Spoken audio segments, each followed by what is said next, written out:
Toda criança ou adolescente tem direito a ser criado em ambiente livre da presença de pessoas dependentes de substâncias entorpecentes.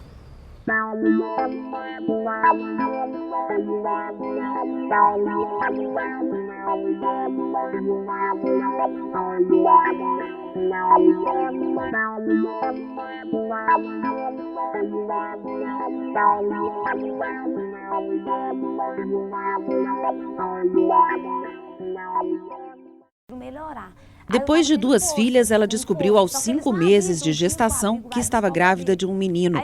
A notícia fez a ex-usuária de crack de 26 anos enfrentar a abstinência e parar de consumir a droga. 3 meses depois, o bebê nasceu dentro de um carro na porta da maternidade. Para evitar que o vício mantido até a descoberta da gravidez prejudicasse seu filho, ela confessou ao médico que era ex-usuária de droga.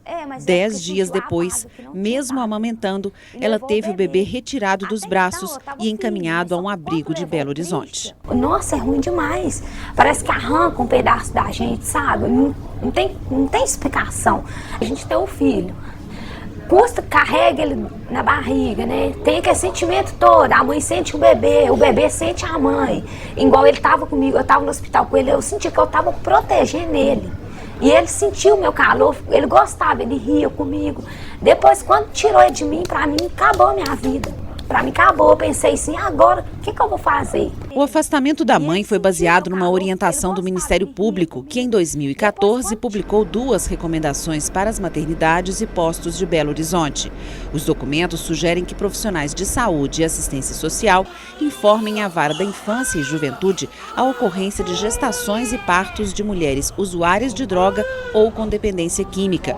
Na maioria dos casos, a Justiça encaminha os bebês para abrigos. Essa criança vai ficar acolhida como uma forma de resguardar a integridade dela e a família vai ser examinada, vai ser feito um estudo social pelo Serviço de Assistência Social da Prefeitura e das entidades de acolhimento e vai ser feito um relatório para ver se tem condição, se a família extensa, a mãe, o pai ou a família extensa tem condição de ficar com a criança ou então se ela precisa ser encaminhada para uma família substituta sob forma de adoção. Depois das recomendações, o número de abrigados aumentou tanto que a Prefeitura teve que abrir 3 novos locais de acolhimento. O Conselho de Saúde, a Defensoria Pública e vários representantes da sociedade civil são contrários a essas orientações e também se baseiam no ECA para apresentar seus argumentos. Toda criança ou adolescente tem direito a ser criado e educado no seio de sua família e, excepcionalmente, em família substituta, assegurada a convivência familiar e comunitária. É uma medida muito dura, sabe? Nós verificamos que realmente tem que ser aplicado caso a caso, verificado com muito carinho, com muito cuidado, porque gera prejuízos para a mãe e para o bebê, mesmo que depois, né, eles retomem esse contato, mas esse prejuízo essa separação inicial, ele é imensurável. Como as recomendações, elas não diferenciam dependência de usuário, né, a gente vê situações ainda muito de violação de direito mesmo, né? Mulheres que às vezes relatam o uso de droga, não usaram na gravidez e mesmo assim tem um relatório que vai para a vara fazendo essa denúncia e acaba às vezes com o abrigamento dessa criança, mesmo que depois essa criança volte, mas é um sofrimento, uma dor desnecessária. São poucas as mães que conseguem recuperar o bebê. A própria legislação exige agilidade no processo de adoção e, nesse caso, o tempo corre contra a família biológica. Eu penso assim, eu sou um ser humano, eu tenho meus direitos de cidadão, né? Então eu errei, usei droga, só que eu parei e eu quero ter uma chance de provar que eu tenho capacidade de criar os meus filhos, eu tenho capacidade de ter um emprego, eu tenho capacidade de ter a minha casa. Eu tenho capacidade para isso. Em geral, são pessoas com poucos recursos.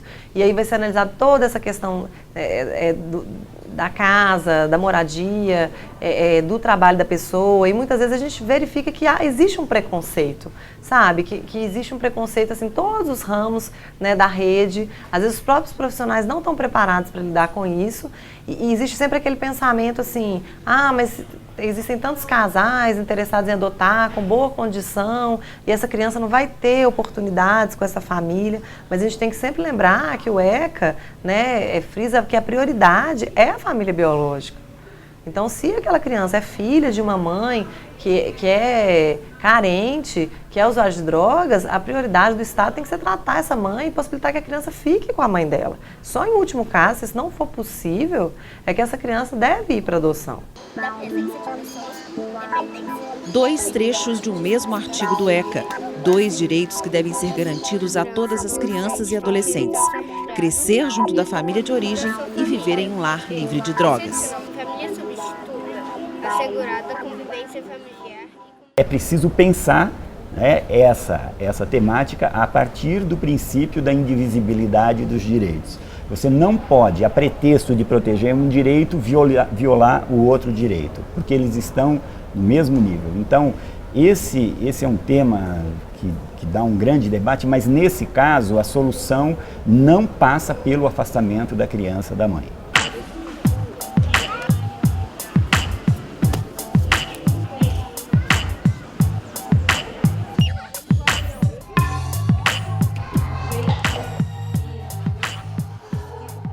O ECA entrou em vigor em 1990, consolidando aqui no Brasil a doutrina da proteção integral.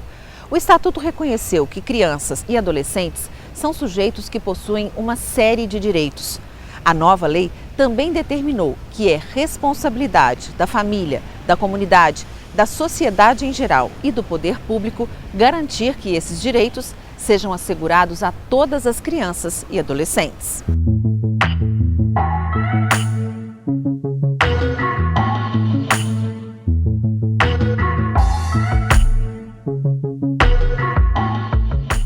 Havia aquela visão de, não, se a gente conseguir alimentar bem a criança e ela sobreviver, nós já cumprimos o nosso papel.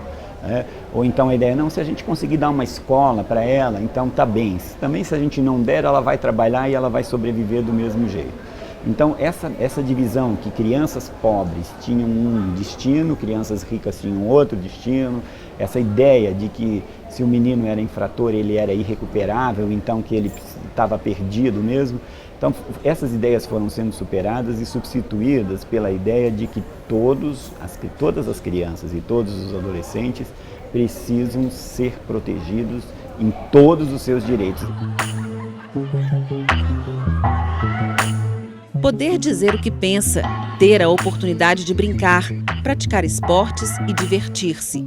Ser livre para escolher as próprias crenças e para participar de cultos religiosos. O ECA descreve inúmeros direitos que devem ser assegurados a todas as crianças e adolescentes.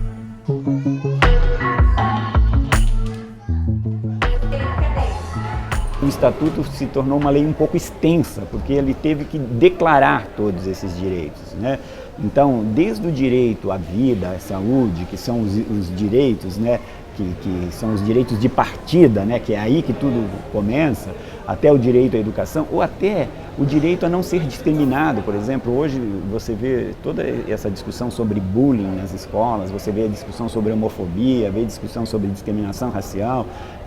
Isso já em 1989, quando a Convenção dos Direitos da Criança foi aprovada, e depois em 1990, quando o Estatuto da Criança e do Adolescente foi aprovado, já se tinha essa preocupação de que nenhuma criança pode ser discriminada. Esse direito de não ser discriminado tem a ver com o direito da criança à sua subjetividade, a ela ser respeitada como um sujeito, uma pessoa que toma decisões, uma pessoa que faz escolhas, uma pessoa que tem um projeto de vida. Ao reconhecer crianças e adolescentes como sujeitos de direitos, o ECA trouxe limites para a atuação dos adultos, mudança que pode ser percebida no ambiente familiar e nas escolas. De fato, os pais, né, os educadores não são mais, né, os donos das crianças que vão manipulá-la da forma que eles quiserem. Eles ainda são uma autoridade responsável por proteger, por cuidar, por orientar, mas eles não podem ser aquela autoridade na visão antiga do autoritarismo, que define tudo, que manda, que manipula do jeito que quiser. Então, o que se estabeleceu aqui? Uma relação do adulto com a criança que não está mediada somente pelo poder que o adulto tem sobre essa criança, mas que está mediada principalmente por uma relação que a gente chamaria de pedagógica, ou seja, o dever que o adulto tem de ensinar a criança, de ajudá-la a descobrir o mundo, de ajudá-la a conhecer a história, de ajudá-la a desenvolver habilidades, de questionar as atitudes e os comportamentos dela que são inadequados. Mas esse processo de educação não pode ser pela simples imposição, pela violência, tem que ser um diálogo e o adulto, ele tem que usar da sua inteligência, da sua capacidade, da sua visão de mundo, para fazer um diálogo que ajude a criança a desenvolver o melhor de si. O Brasil é marcado por desigualdades econômicas e regionais, cenário que exige do poder público e da sociedade uma atenção especial às crianças e adolescentes que estão mais vulneráveis às violações de direitos.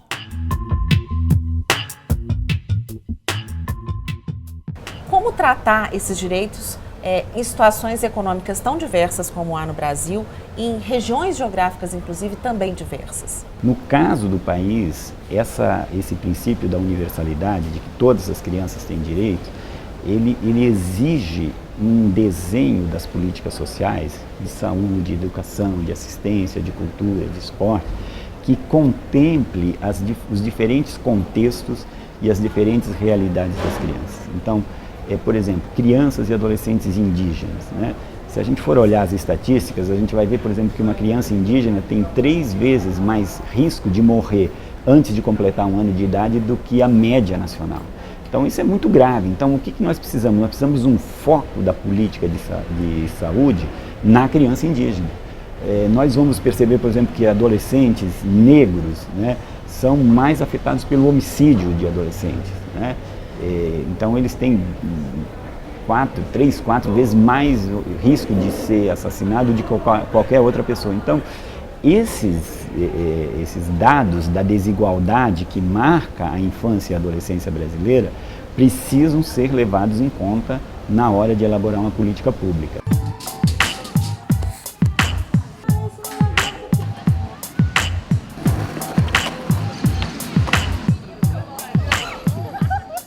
Sociedade, família, comunidade e poder público.